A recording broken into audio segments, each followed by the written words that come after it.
Again, welcome. Today is November 10th. We still really don't have much time left in this class. We have this week, which is the 12th week, I believe. We still have the 13th week, which is next week. And then after that, the break for Thanksgiving. And then when we come after Thanksgiving, we really have to wrap up everything and start thinking in terms of the last exam. And I will have at least two more, possibly three more assignments for you guys in terms of those assignments that you need to turn in. So that's all the stuff that is left for this class. So we really have to get things going. You guys don't have any questions? I know we are a little bit ahead in terms of the lab for those who are sitting in Physics 11. So we're catching up basically with this class. So here is the content for today. I combined two chapters because they're related. As a matter of fact, when Mr. Maxwell put the equations together, he was kind of a little bit, he suspected things, of course, and there was a lot of indications that what he was about to find really related to the stuff that was done earlier in optics. People were working with light and they observed phenomena that have to do with the reflection, refraction, and interference patterns. I mean, at that point, there was two branches of optics. There was the geometrical optics that actually rested on the idea of Mr. Fermat, which is actually the principle of the least time that we're going to discover at some point down the road.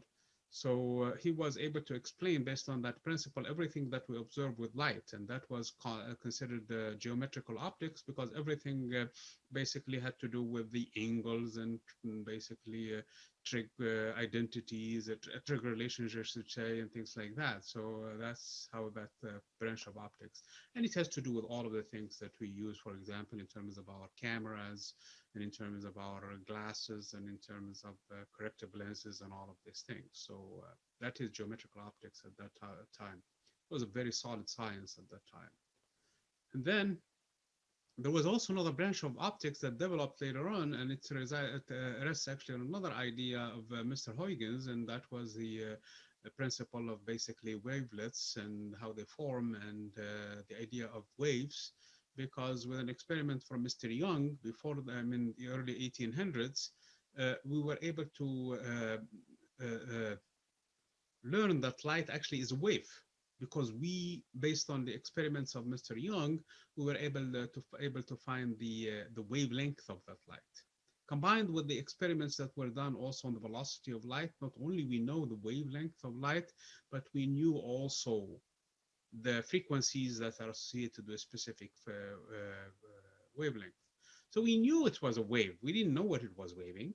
We didn't know what was going on, but we know that it was a wave. So at that time, basically, it was a mystery.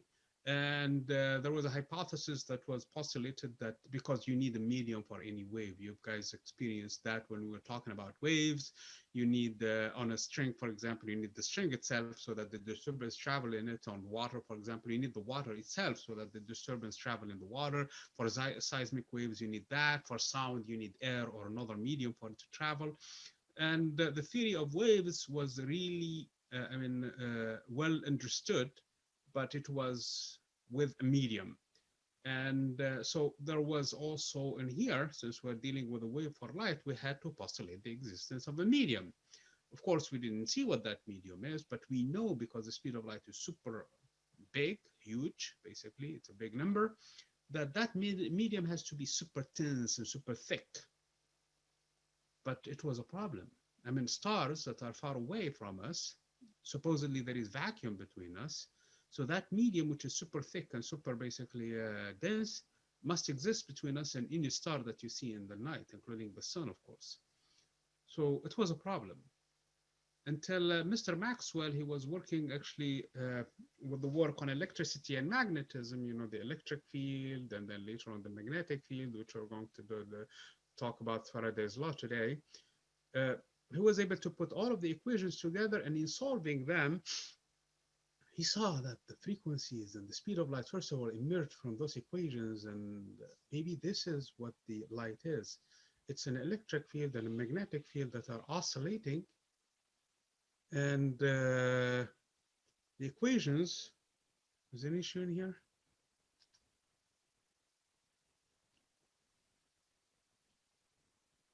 Is the volume low? Can anybody confirm that?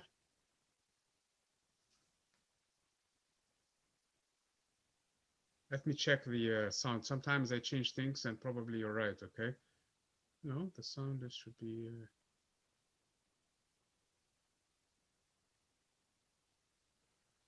Okay. Let me go to the settings and see what's going on. Audio settings.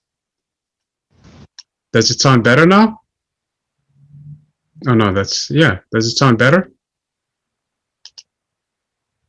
Okay, I increased basically the volume to the max now. Okay, thank you for pointing that out.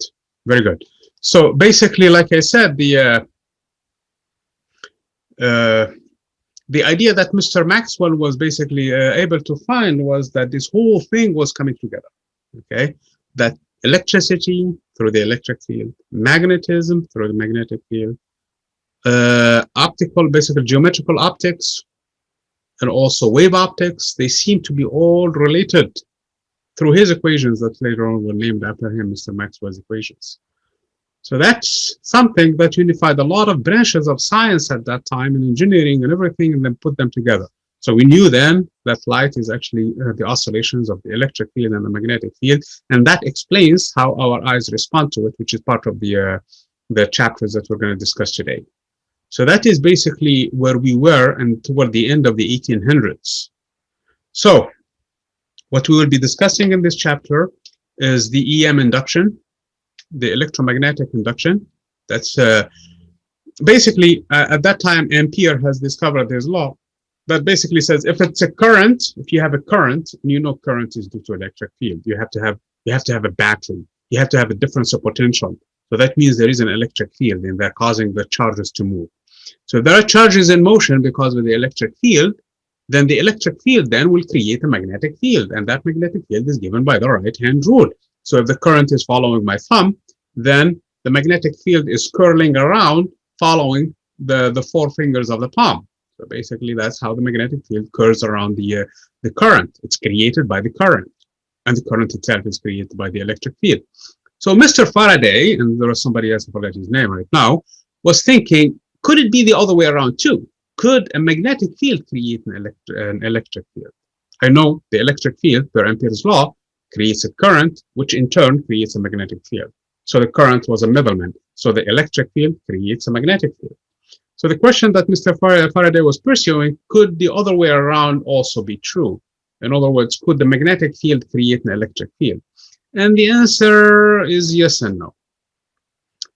Yes, the magnetic field will create an electric field, provided that that magnetic field changes over an area. Either, I'm going to take this wire in here, and I'm going to take this magnet. So I have in here a pure wire. Let me take this resistor in here. Pure wire, as you can clearly see in here.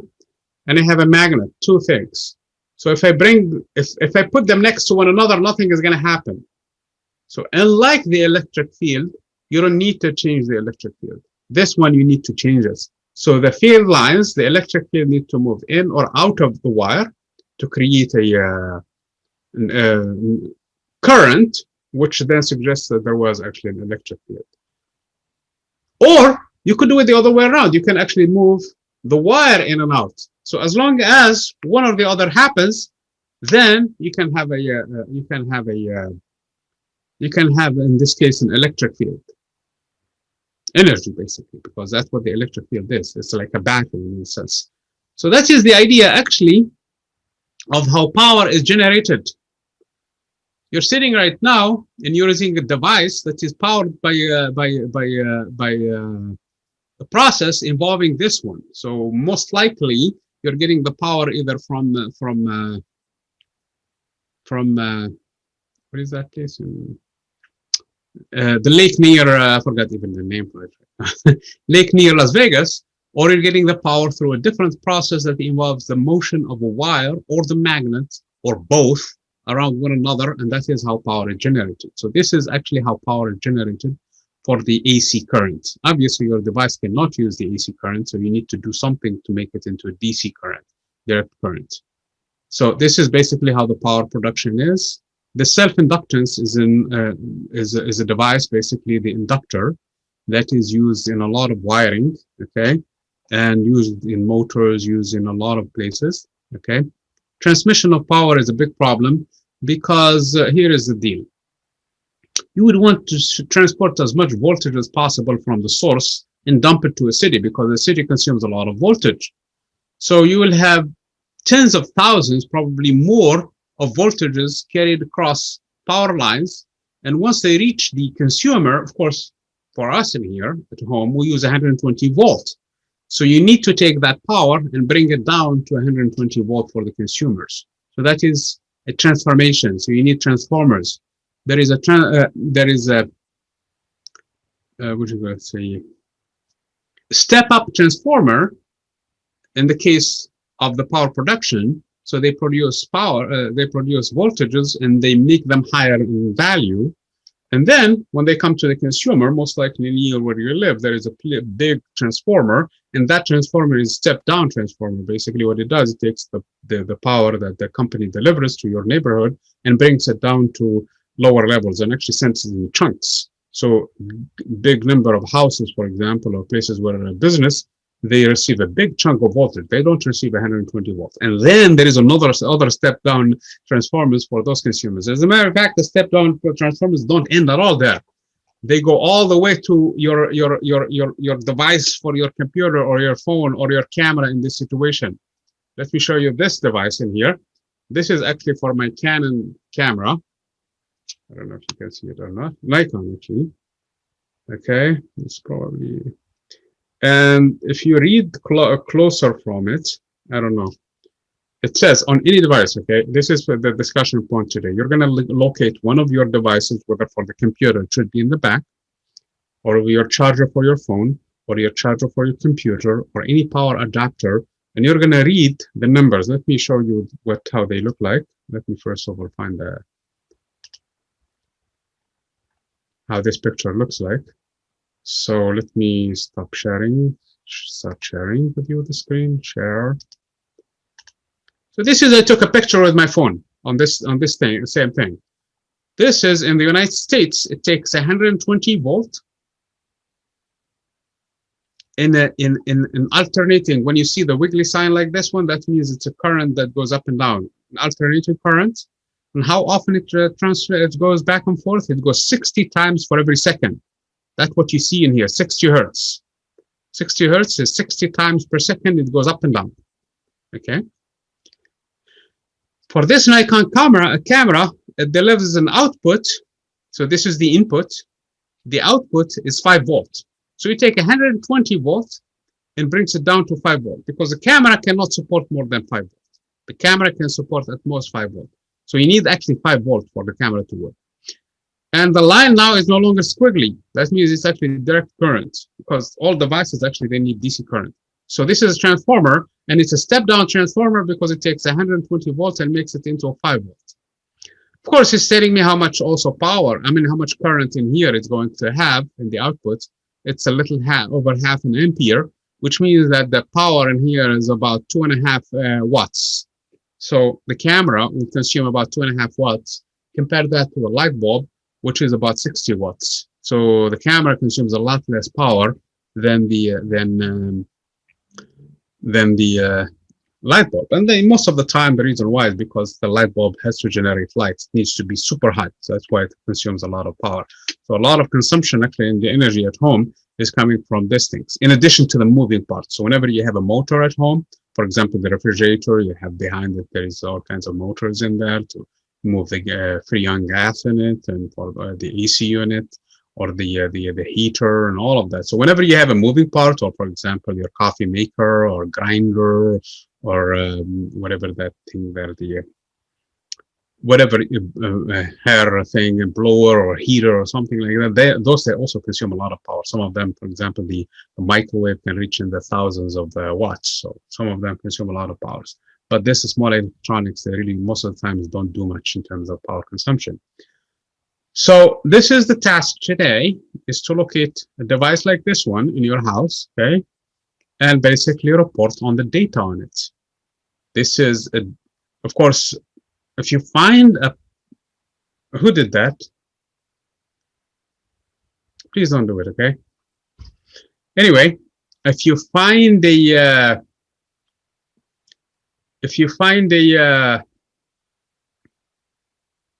step up transformer, I would be very surprised.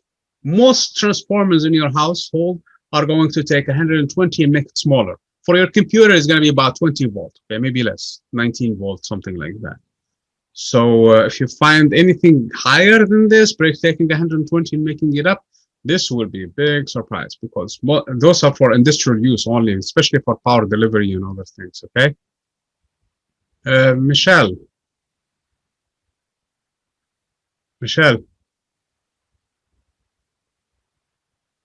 Yes. Are you doing this? I thought it was taking a note on my phone, but is it appearing on your end as well? Yes, it is in here. I didn't know I had access to writing on your screen. I have a functionality on my phone that takes notes. So I was I thought I was taking a screenshot and taking a note of your module. Okay. So I think this Zoom thing sometimes is an issue here. Anyway, so basically the task today is to find an item or two in your house. Item is fine. One of them is plenty. Okay. This is from my camera, like I said. Take a picture of it, upload it to the discussion board, and you tell me about the specification. Of course, try to look for the US, because there are other things in here that are involved. For example, I don't know what Argentina's regulations are in here, but apparently they have all kinds of requirements. And I don't speak Japanese, but I think this letter in here, or this symbol, stands for the letter T, as I was trying to decipher this, because this looks like output, but it may sound different than T, okay? So if somebody knows what that is, this letter that looks like it's a lambda sounds like a, I don't know. It's like a V, I think, voltage, 100 volt and 200 volt. So, or anyway, so try to stick to the US, okay, when you do that. You guys understand what you have to do?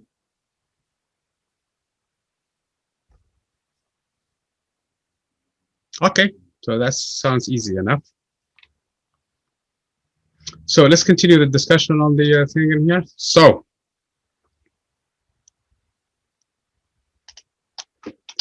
this is basically has to do with how power is delivered. Usually, like I said, you need the transformers. There are two kinds of transformers.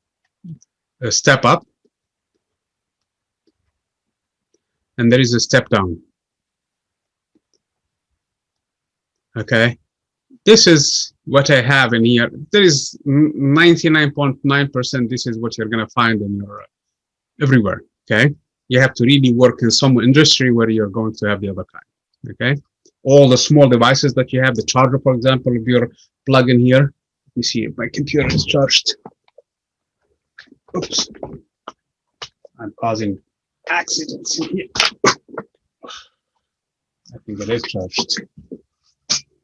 Oh man, power. Okay.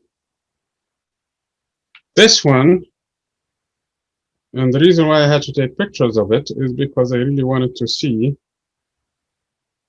This is 100 to 240, because that's the other number that you can see also. It works for 120 and 240. So for the rest of the world, you can work with 240 volts. So this one can support between 100 to 100 volt. That's outside of the United States. And delivers a, what is it? A 19 volt by 3.16 amps, okay? So this is this transformer for this laptop, okay? So this is something that you can easily find in your household, okay? Then we're gonna talk about the EM waves, basically. When I say EM, it's a short for electromagnetic waves, okay? For this word, so EM waves. Well, then we're going to talk about the EM spectrum and the fact that light itself only occupies a small fraction of all of the light that we see in the entire spectrum. Okay, We're going to talk about two kinds of materials: transparent materials, like for example the glass, and opaque materials like the wall. Okay, so some of them transmit light, and some of them block light completely, absorb it completely.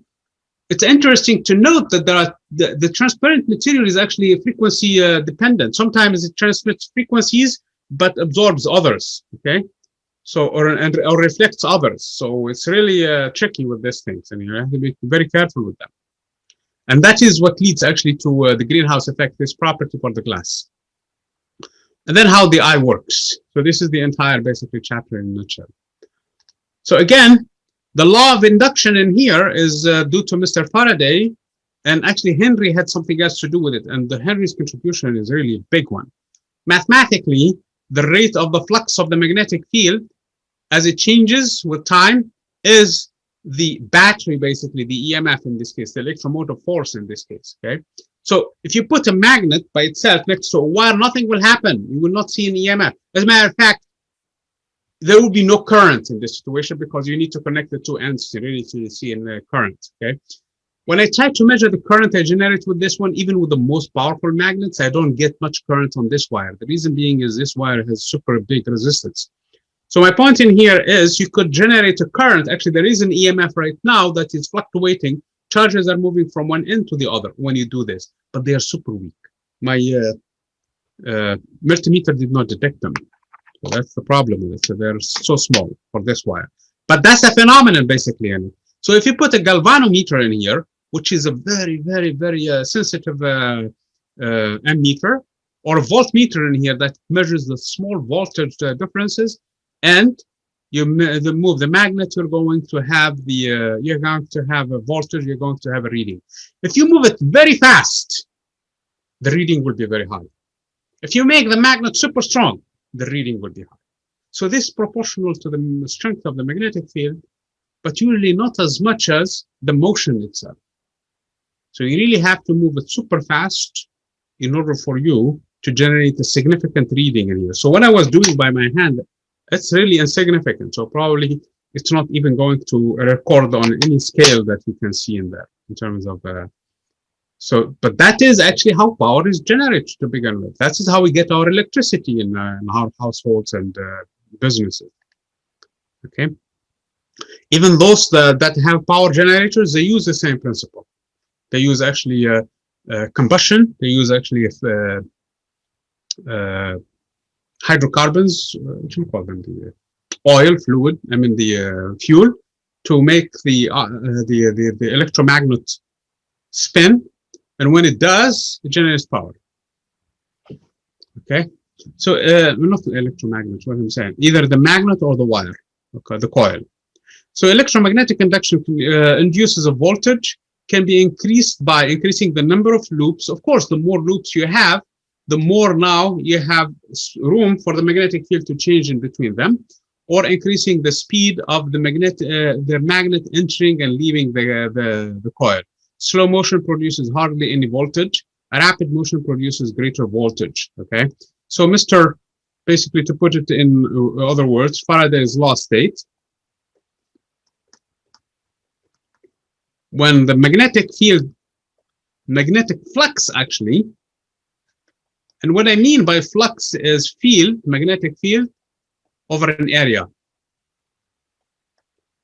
So you need to have it inside an area where this happens. Okay, changes.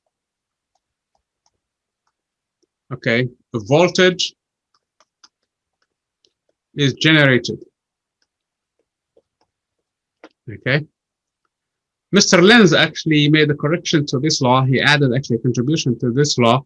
He said that, well, since now you have a voltage, you have basically an electric field.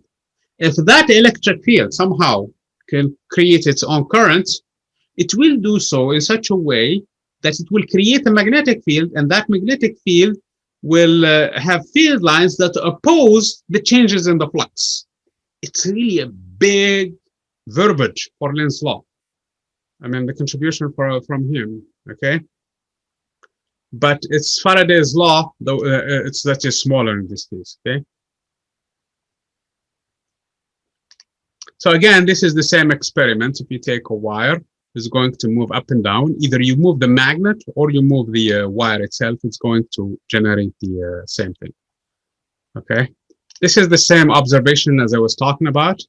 So if you move it faster, you're going to produce a, and if you increase the number of turns, for those who are sitting in physics 11, they saw the effects of the number of turns. Okay, that the effect will be amplified with the number of turns. That's for the electromagnets. It's still true also here. Okay. So Faraday's law states that the induced voltage in a coil is proportional to the number of loops multiplied by the rate at which the magnetic field changes within those loops. Okay. And the amount of current produced by the electromagnetic induction is dependent on the resistance of the coil, of course. It has to be a circuit that is connected to it. So what matters really for Faraday's law, honestly, is the first part. This has nothing to do with it, because now you have a battery, you have a voltage. Okay, what you do with it is up to you. Connected to a resistor, two resistors, a heater, a refrigerator. That's your business. Okay.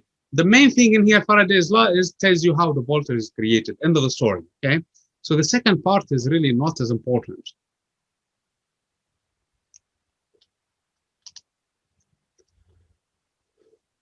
And of course, it's like a resistive phenomenon. Let me give you this link in here. Let me first of all find it. It's actually on my channel. Actually, I did it for my physics 4. We find it first of all. It's a very short video to demo this resistance effect. Okay, so let me first of all click on it, find it, copy the link. Where is copy link? And let me open a new tab.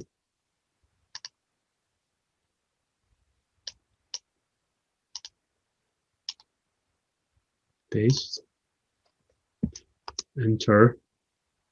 Let me stop it when it starts playing, because it immediately starts playing. Of course, if you go there, you should see it. These are called the eddies sometimes, okay? The reason why they're called the eddies is because they're currents that are generated, and those currents, as the magnet is moving in and out, it becomes harder and harder. So it's actually a resistive process.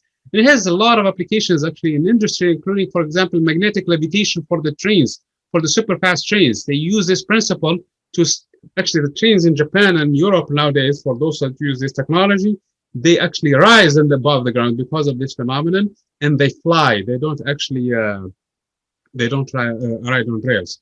So let me share the link with you now, or share at least the video with you.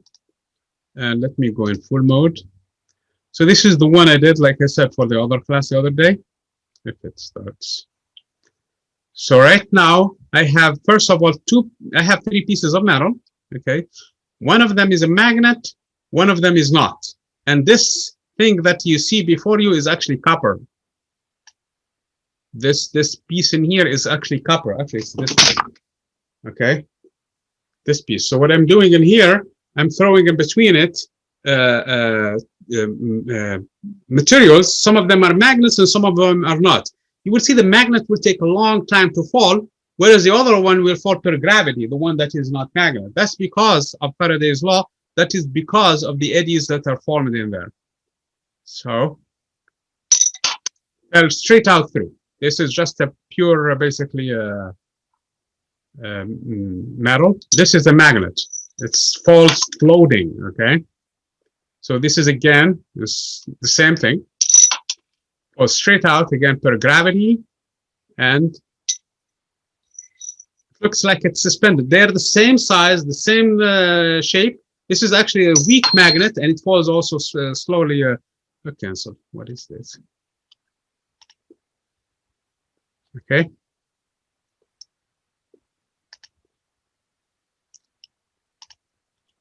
So this is basically what this is talking about in here. It's the same process, okay? So it's more difficult to push the magnets, and that is actually due to Mr. Lenz's law, okay? This is a resistive effect, and this is actually used in magnetic levitation, as I said before.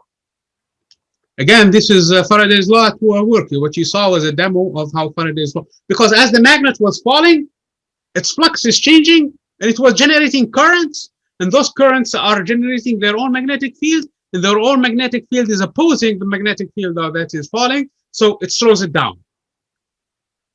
It slows it down. So that's Faraday's law and lens actually together. So the magnet falling through copper and magnets don't interact. I mean, put a magnet next to copper, and they're not attracted to one another, okay? They don't attract at all. So copper is not, so the effect has nothing to do with magnetism with copper. It's not like if I did it in iron, then you suspect, wait a minute, maybe it's iron because now it has its own magnetic field, and it's true, you're right. But this is copper. Copper doesn't do that. So when you drop it with it, so as the magnet is moving along, it's going to generate a current, and that current will generate its own magnetic field, and that magnetic field will oppose the magnetic field that is falling. So it's going to slow it down. So it's going to be a resistive force. So it's going to slow it down. This is exactly the same phenomenon in here. So the resistance you feel when you push in here, because you're trying to push, that is the same thing. Gravity is trying to bring it down, and that is the effect. So repulsion. So the resistance you feel when pushing a piece of iron into a coil involves the repulsion by the magnetic field you produce. So because as a hand is moving down, now it produces a current. That current will create its own magnetic field. So you're actually creating another magnet that opposes that magnet. You guys get this point in here?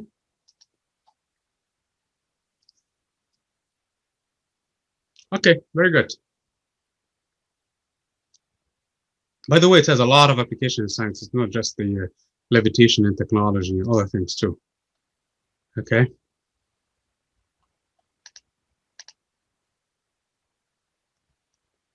So this is the key in here. That is the second point in here.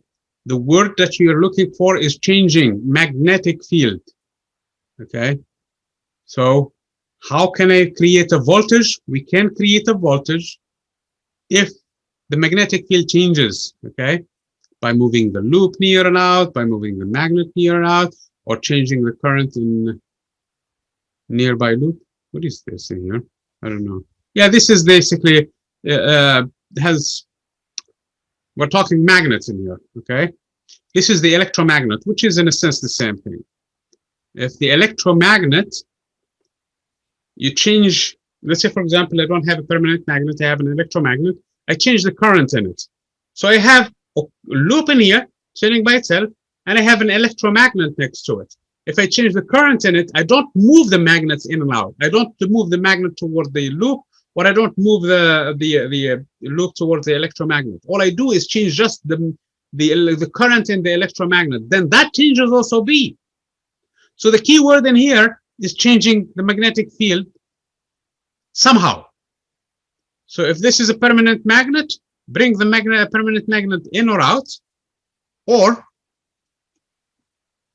bring the loop in and out, or use an electromagnet now and change the current in it.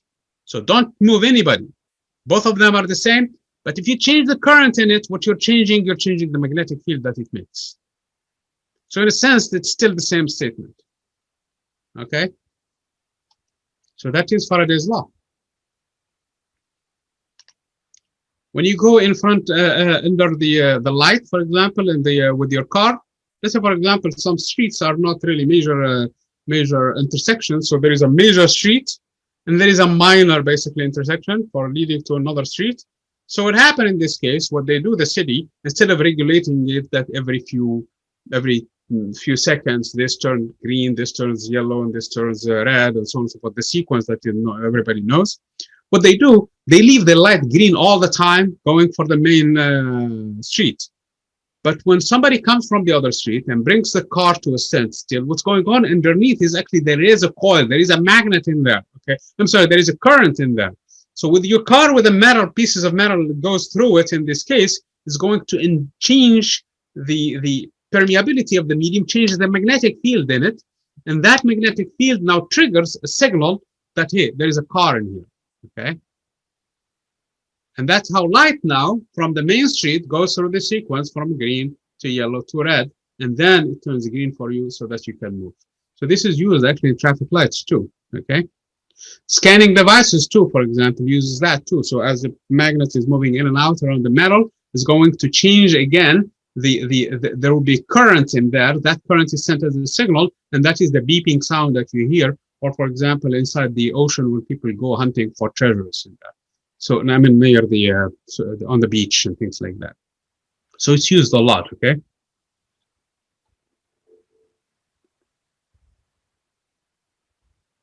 We have a lot of slides to go through, if you don't mind.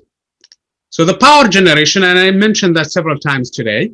What you have a permanent magnet, and you have a wire, that's all, okay, attached to it, and you move the wire somehow. When the water falls in a waterfall, that water will cause the motion of the turbine, okay? And as the turbine is turning, then usually there are some brushes in here that are attached to a circuit in this case. As those wires turning, they will generate current, okay? As if the brushes flip from side to side, then the current changes signal, changes the direction. So in this case, you will end up with an AC current, okay? As long as this motion doesn't stop. So this is how the current is created actually, using this principle. Because the flux of the magnetic field is changing in this area. So the magnetic field is changing through the wire as the wire is moving around it.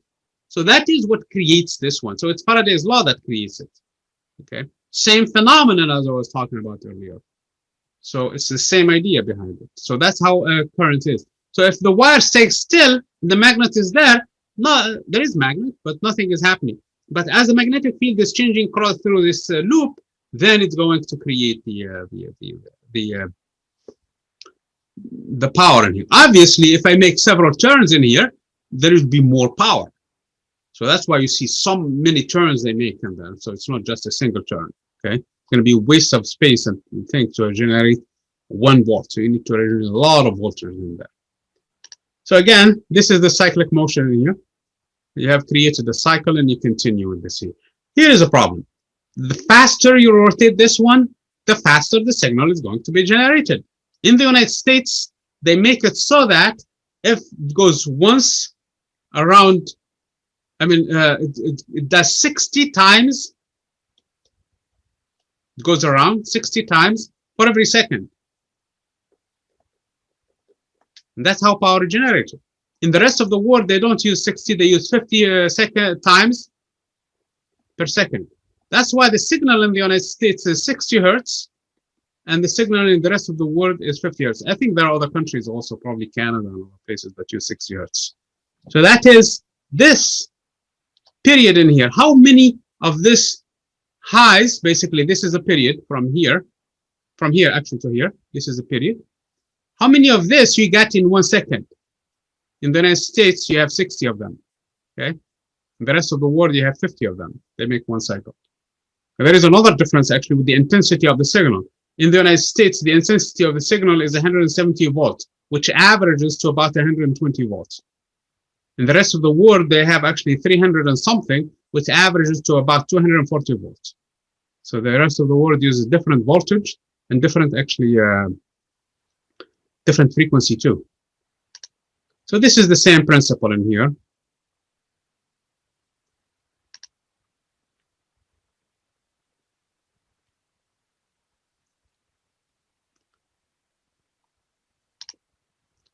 This is the transformer I was talking about earlier, the picture that I have for you guys.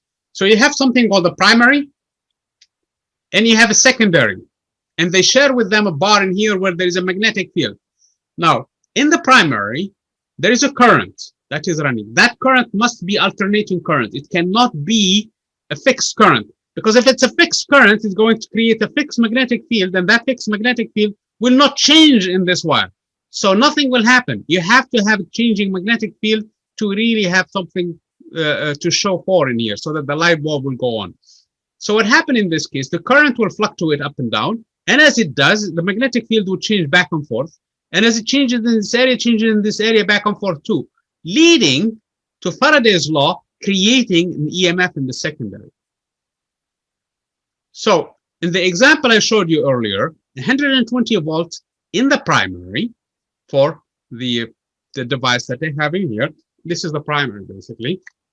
This is the plug for it, okay? And it generates 5 volts in the secondary. So this is what the secondary is, actually, which is the USB thing in here. So it comes up to 5 volts. The ratio of the number of turns in here over the number of turns in here is 120 over 5. So 120 over 5 is what? 240? Is this correct? So this is 120. Yes, maybe. So there are 240 turns in here. Not more, as many as this ones. So there are 240 as many turns in the secondary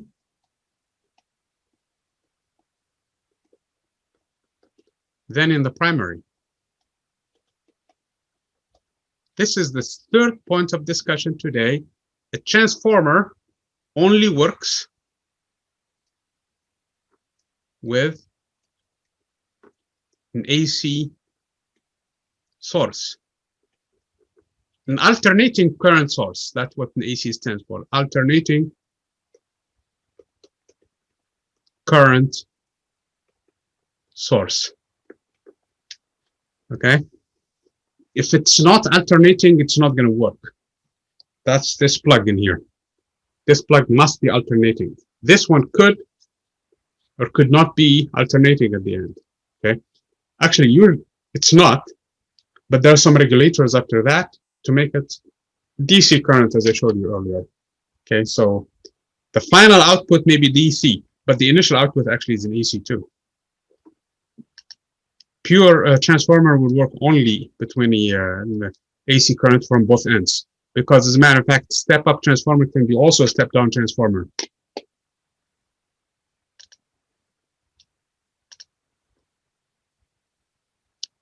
Yes, Kyle, that's the third point of the discussion today. We may have at least one more, okay? Because the topics are quite few.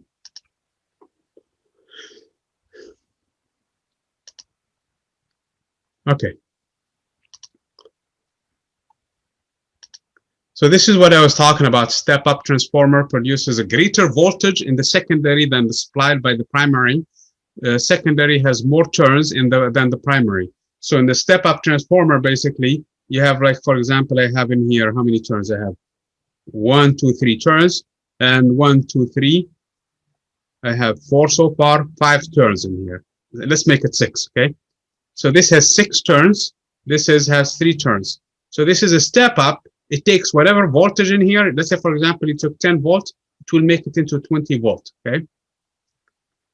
You have to understand you're not getting energy from this because there is a cost to this, and the cost is a current, because the energy must be constant. At least, at best, it's going to be constant, okay? It cannot be more than that. So you're not going to get energy out of it. You're not getting free voltage in here, okay? You stepped it up, but there is a problem. So this is a step up. You can use the same transformer and make it into a step down transformer. So for example, you put 120 volts, you're going to get out of it 60 volts. Okay, so the same transformer can do both. All you have to do is change it. Okay, but this is not going to work for you because this is already pre-made. I mean, if I open it inside, I can make it taking 5 volts and be giving me 240 volts. Okay, so step down transformer produces a smaller voltage in the secondary, like this example in here. This took 120 and made it into a 5 volt. Okay, produces a smaller voltage in secondary than supplied by the primary. Secondary has less turns in coil than the primary. This is the basic law that I was using earlier. Okay, the primary voltage is 120 over the number of turns in the primary.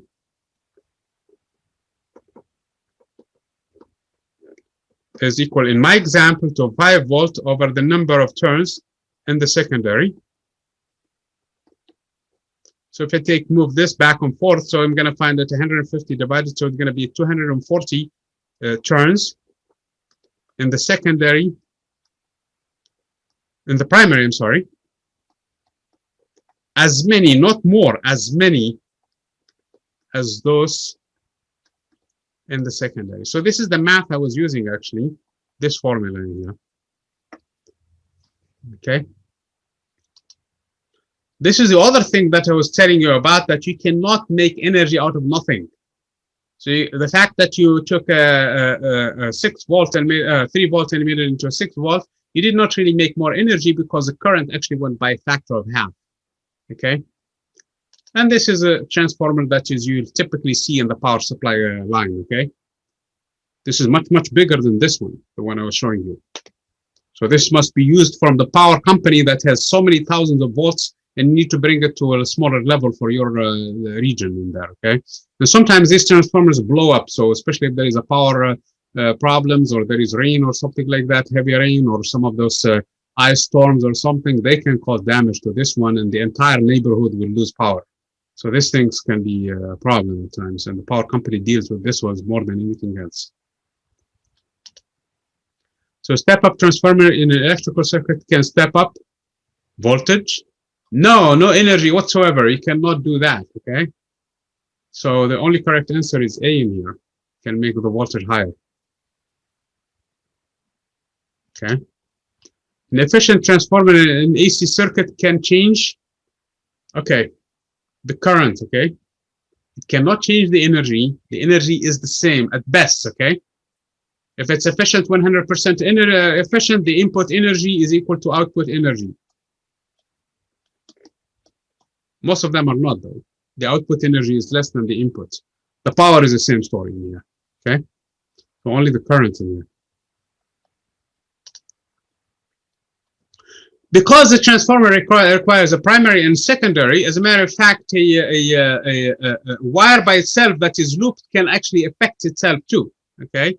And this is what we mean by self-inductor. This is actually called an inductor, okay? So a coil, when it's going like this in here, it can impact itself. In other words, it doesn't like the change in the current. Because of the experiment that you saw earlier with the video, including this one. So if there is a change in a number of turns, and you change the current, now it's going to create a magnetic field, that coil, okay? And that coil now will have a magnetic field that is changing in that space. So if you want to put more current or less current, or to change it, that doesn't like that. It's going to oppose that change, okay, for the same reasons as I was talking about in here. Okay, this is like the inertia, like the mass actually. So again, I was talking about the power company. So once they come from this waterfall, they do it through step up, and they take it through different stages, and until they bring it to a step down. This is a high power line to a less power line until it comes to your neighborhood, to your house, okay? 750,000 volts, so that is a typical number.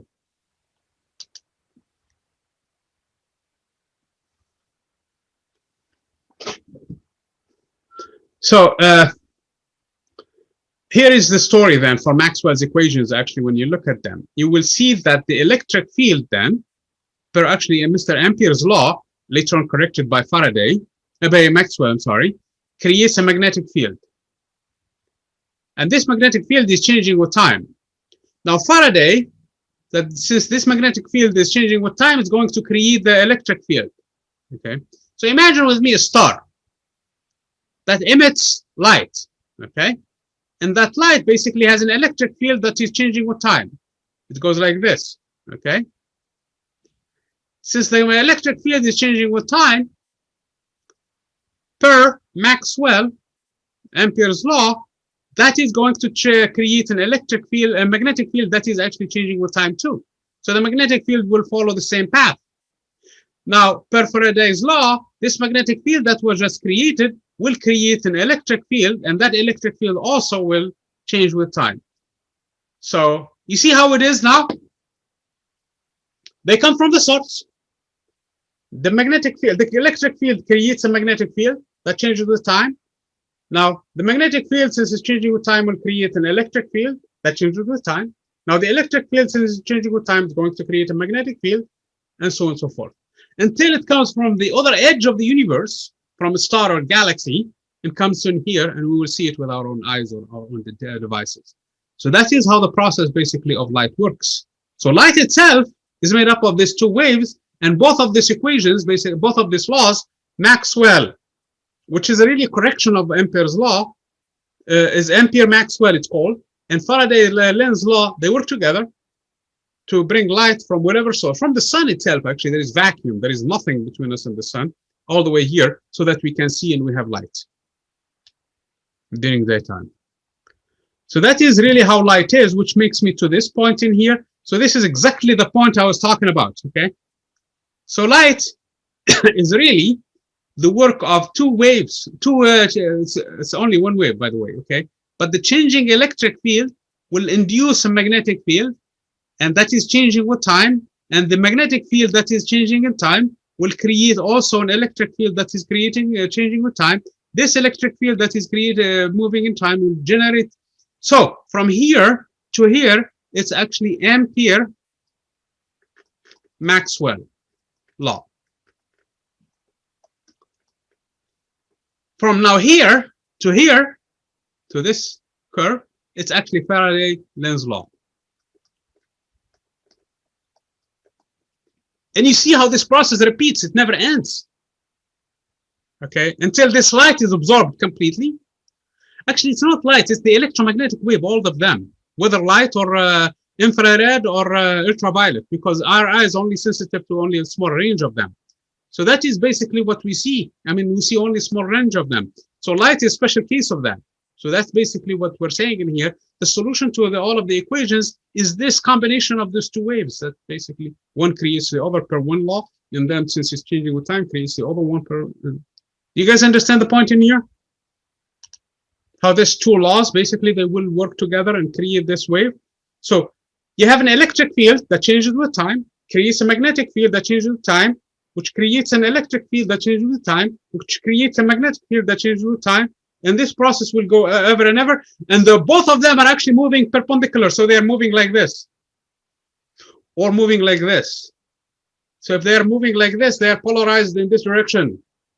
Okay, they're polarized in the direction of the electric field. If they're rotating, then we have what we call a circular polarization. So polarization indicates which way the eye or the device will respond to the electric field, because that's the main thing in terms of our response to it. But both of them are helping one another, because if I kill the magnetic field, I will not have this one generated anymore. If I kill this one, I will not have the other one. So they both work together and they're moving perpendicular to the plane that they are creating one another. Do you guys see the process? Can you visualize it a little bit? So these two laws working together. Do you see them? So that's basically how light is. But the thing with it is, like I said, about this polarization issue, which is another issue, and I have some polarizers in here. If you have glasses that are polarizer glasses, they basically eliminate all of the electric field in all the directions and keep just a direction so that it's easy for you to see during the evening, for example, during sunset. Okay, it makes the vision better. Anybody has polarizers at home? These glasses for driving? Or have you seen them at least? Okay. Okay. So they use the same principle. It basically is following the electric field, which way is moving. That's all. Because both of them are together. Okay. To make it easy on your eyes so that you can see specific directions in here. So this is the EM wave. This is produced for all frequencies. Okay. From 10 to the power 24 hertz, which is super, super, super energetic that we can see. Gamma rays can cause death immediately, okay, to very low frequencies, okay, super, super, super slow, okay, very long wavelength, okay.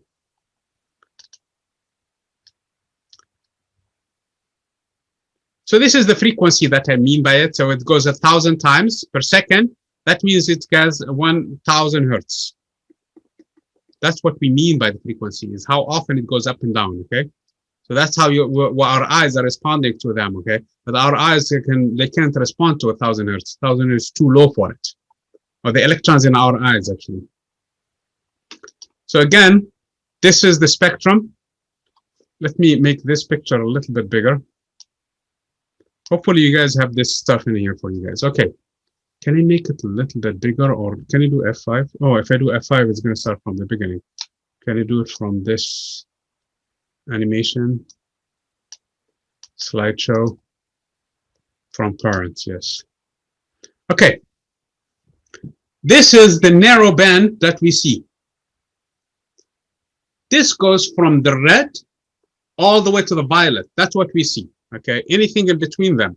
So the red, then you have the orange, then they have your yellow, then you have the green light, then you have the blue light, then you have the violet. Anything below the red is called an infrared. We don't see it. It's black color as far as we're concerned, okay? Dark color. You can't see it at all, okay? Anything above the violet is called an ultraviolet, okay? You can see that too, okay? Now, ultraviolet, as you can see, they are packed. They carry more punch in them, okay? They're very short wavelength, super high frequency, okay? And they could cause a lot of problems for you. These are health risks, okay? X-rays are even worse, and gamma rays are even more energy in them. Then you have the infrared, okay? The infrared is your remote control, for example, okay? The microwave region is, for example, where a lot of heat is associated with it, okay? So this is what our bones, for example, feel as heat. So that's why we use them in the microwaves to cook with them, because they boil the water, because their wavelengths are of the order of centimeters, okay? And then you have the radio waves. The radio waves, you see here, 10 to the power 4 hertz, that is 10,000 hertz, okay? So that's why the 1,000 hertz that was in the previous example, that was a very bad, we cannot see it with our own eyes, but it's still an electromagnetic wave nonetheless. Our eyes in here, our electrons don't respond to it. Our electrons are responsible for about 10 to the power 14 in this range, okay? And then you have some even higher frequencies than 10 to the power 18 hertz in here. Discard. So again, radio waves. So the electromagnetic spectrum spans the lowest to highest. The smallest portion of, so we have the radio waves. These are less energy in them, less frequency, and less energy, and longer wavelength. Okay, microwaves.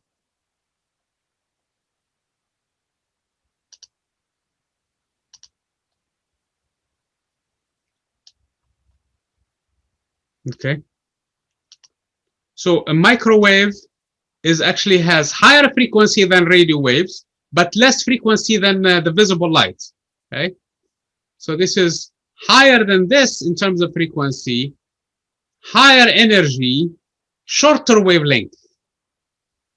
Visible light has even higher frequency than the microwaves, higher energy than the microwaves, but also have even shorter wavelengths than the microwaves.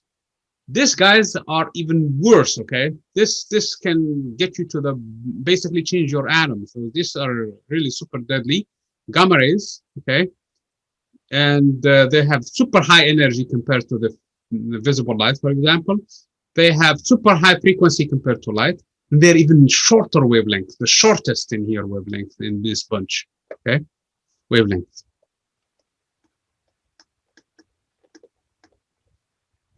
So this is, oh, which is the question? The smallest portion of the spectrum? Yeah, in this case, it's the visible light. It's so small, okay?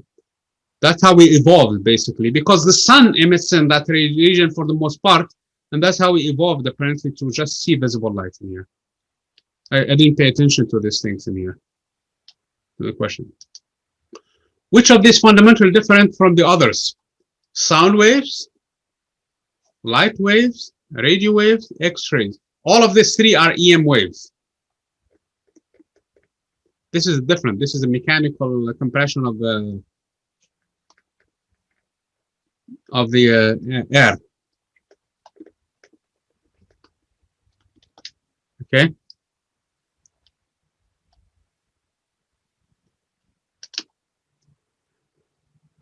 Again, the oscillations in here, as we see them in mechanical systems, are also expressed in terms of the atoms in this case. for the mechanical systems, and they transmit from one source to the other. Similarly to that, that's exactly how waves also happen to when they hit, they're absorbed by the atoms, and then they're released by the atoms to the next, until they come out from the other side. So in the air, light is slowed down a little bit when it goes, for example, through some materials. It's not going to move as fast as it moves in the vacuum. But between an atom and an atom, it's moving with the same speed, which is the speed of light. But during the moment when it's observed by an atom, it takes time for it to release it.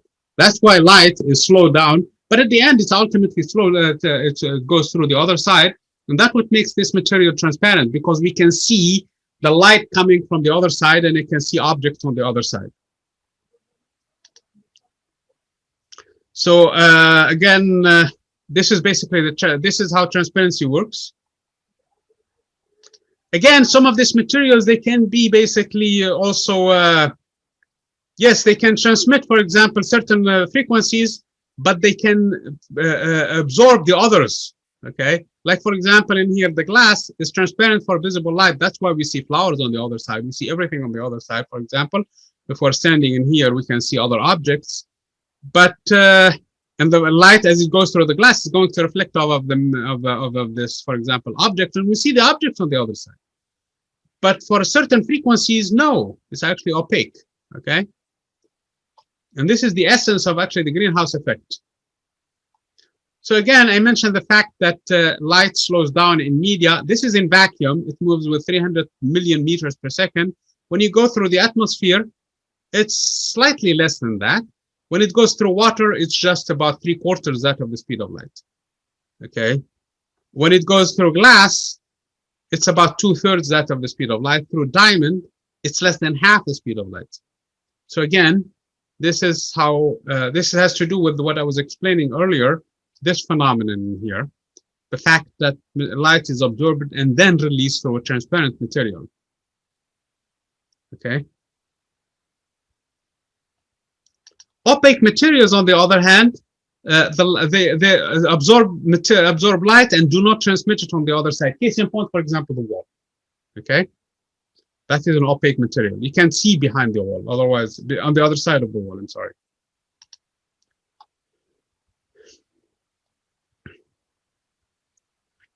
And sometimes it's reflected, for example, on shiny metals, and that's what we use the law of reflection in this case in here. Okay, it bounces off of it. So the law of reflection, basically, and we discussed this in physics 11. So if you have a surface in here that is a reflective surface, and you have an incident light in here, the angle of incidence is equal to the angle of reflection. So this is the angle of incidence. So this is the light as it's coming. This is the light as it's bouncing off. So these two angles are equal. So theta I and theta R are the same. So this is the basic law for the reflection in this case. Okay. Again, light, when it goes around the object, depending on the source where it is in here, and light can produce a perfect image in this case, or perfect in this case, sharp edges, or diffuse edges, depending on how far the source is from the object. Okay, and this is what we call an umbra when you have a total shadow, and penumbra when you don't have full shadow anymore. All you have to do is just move the object in and out. Okay, so and that happens actually during the total solar eclipse. You will have a complete umbra, and a partial eclipse. You will have a like the eclipse that we had a few years back in here when I was in Missouri. Not fair. In 2017, that was actually full eclipse in that region, but it was actually partial in the rest of the world. Okay. Now, which brings me to the last topic in here, at least one of the last topics in here, and how the image forms in the eye. So again, light comes in from different sources in here. It's focused actually through this opening in here, through the pupil, which is part of the iris in here, which is the opening in the iris. So, and that goes through a lens in here, and that lens, of course, is going to focus the light, and it's going to focus it in this region. The image will be sharp, or sometimes the image falls in here. So if you have an object like this, the image will form because of this lens, flips back. So this is how it looks like, okay, in the eye. There are hair pieces in there in the eye that are going in the retina, at least, that are going to respond depending on the object. Okay, they have different kind of pigments basically through the color. Some of them will respond to give you the black side of it, and the others will give you the different colors. Okay, the different basically colors that fall in it. Now this is transmitted through the nerve signal and the nerve signal. I'm sorry, through the nerve, and here the optical nerve to the brain, and the brain gives you an interpretation of how the image look like. Now there is a blind spot in every eye that focuses in here, because there is no image that's going to form in this point in here. There is a nice experiment that I want you to do it. This is the last point I promised for the discussion today. So you make a plus and a dot in here, and you bring it closer from your eye and further away until you're going to find exactly where. So this is how the trick works, okay? So that to find your blind spot, everybody has it, okay? So everybody is blind to some extent. It's not only me, okay? So you focus on a dot, for example, and you bring this one from your arm length all the way closer, and you're focusing on the dot until the other sign disappears. So don't lose focus. Don't change your eye to the other one. You will see while you're bringing this one from far away that the plus will disappear here, okay? And then it reappears again, okay? So I want you to do that. I want you to experiment with this one, okay? Find your blind spot. You guys understand the task on what to do?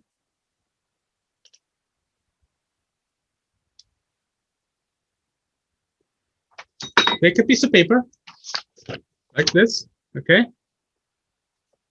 Draw this too.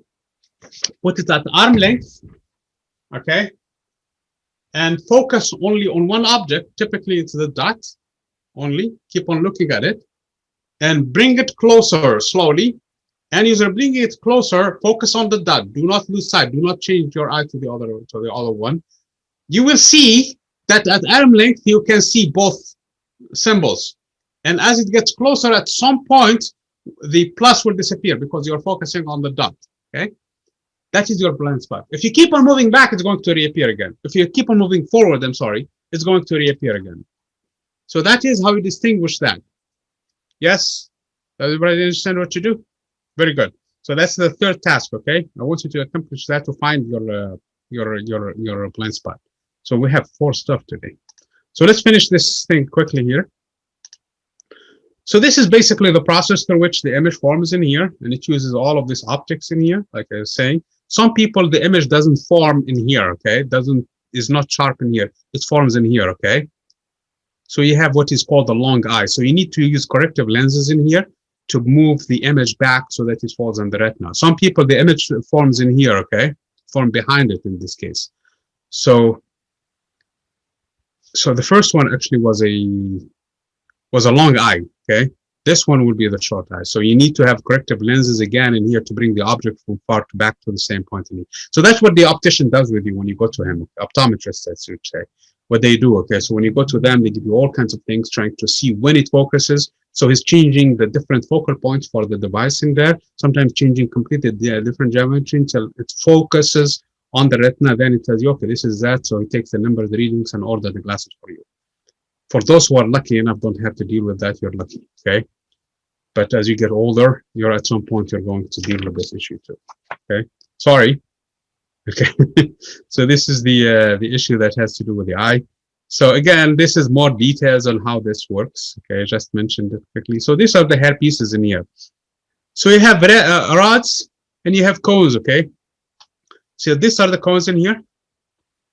These are the rods in here. So the rods are predominant toward the periphery, and this handles the low light vision, basically the dark spot, the black size, okay? And this one is denser toward the center, basically, and that is actually that handles the color vision. Okay, the eye is a fascinating device, okay? It involves a lot of things, the least of which that involves is actually the physics we're talking about, the optics. There is more far to it. So if the right frequency falls in here, the electron starts to move in here in this wire, sending their signal that there is an electrical signal that goes through the brain. How the eye interprets this, I have no idea. I mean, how the brain works is a very complicated thing. The image is flipped. So there was an experiment that was done a long time ago. What they did, they could put actually a lens in front of the eye to flip the image. So the image was back in here, and the person was the image was forming actually upright on the person's eye, and that was a problem because people thought that the ceiling is down and the down was ceiling. For a few until they adjusted, and then after that the brain fixed everything. So the wiring of the brain is a very complicated thing that somehow it adjusts with this thing, so it fixes everything. So when they put them back, they removed the glasses. Also, they took a little bit of time to adjust to know that where the ground is and where the ceiling is. But they came back into it. Okay.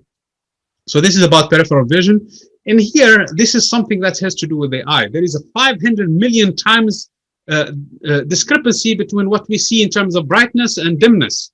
Yet, our eyes has some corrective, basically, software in it, which is the lateral inhibition, that basically can distinguish between this and that, and does not really take the super bright and the super dim.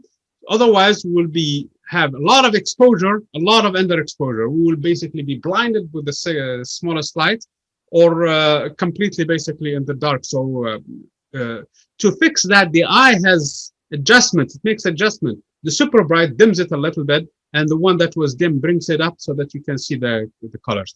For example, in this image, you guys see that there is a different versions of gray, okay? But this is just because there is actually a difference in here, and it's super enhanced by the eye to see that there is actually a difference, big value between them. So it's how with the details. If we put a separator, for example, between them, now you don't see that because there is a clear separation. So when we see that there is a small separation in here, the eye makes those corrections. The eye has a lot of tricks on us that sometimes we don't understand. And one of them is this visual effects in here. For example, we think that this is not really, there is a cut in here and these two are not the same. Or these two lengths are not the same, but they are. This length and this length are the same. It looks like this ones are smaller. So this is again some of the visual effects that have to do with how the eye is working and actually trying to make corrections. And this is the software of the brain, actually more so than the eye. And this is some of the things that you see a lot in here. For example, try to count the dark spots in here. You keep on looking at it. When you move your eye, it's going to be white, so you cannot really catch how many dark ones in here. There are a lot of things. For example, this looks kind of an illusion big time. Okay, so there are a lot of optical illusions, and that have to do with the wiring of this brain in here. And sometimes it's fascinating, and because of this corrections that we do, that the eye does actually. Okay. Look at this thing in here. It looks like they are not parallel. All the lines, the horizontal lines, they are parallel. But because the dark spots are interrelated in here, you see that it looks like they are not parallel, but they are. So there are a lot of optical illusions in here again. So it looks like these lines are not parallel. Actually, they look like kind of this way and sometimes in the other way. But again, it has to do with all of the lights. So this is in a nutshell your chapter. I know we're in it almost to the time today, which is fine. Okay. So you have 4 tasks. Please try to take care of them today. And I will see you guys on Thursday. I'm going to stop the recording right now.